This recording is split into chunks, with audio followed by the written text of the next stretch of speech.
Alam nyo ba, sa Pangasinan, kapag first time mo ulit nakita yung tropa mo, hindi nila sinasabi na, "Oy pre, kamusta?" Ano? Ang sinasabi nila, "Ay po, yan pre, si Kamanayatan, abili ka ni Manaya. Balang ko, inatay ka la. Asi, baka mo si Kalamikin, inturol ka ni man." At alam nyo din ba, kapag sa Pangasinan, nagulat ka o ginulat ka, hindi nila sinasabi na, "Natakot naman ako sa'yo. Grabe ka naman. Kakainis ka." Ang sinasabi nila, "Agiyot! Buwan nam! Fishing ka, tako mani! Maka, supak ka pala! Tupakan ka dyan! Maka!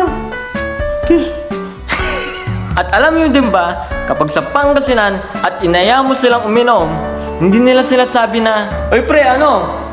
Tara na!" Ang sinasabi nila, "Oy pre, Toy! Antoy, inom lang! Oy, Antoy! Oy, balita, Antoy! Nane! Pre, Antoy! Oy, Nane, Toy!" Like for part 2!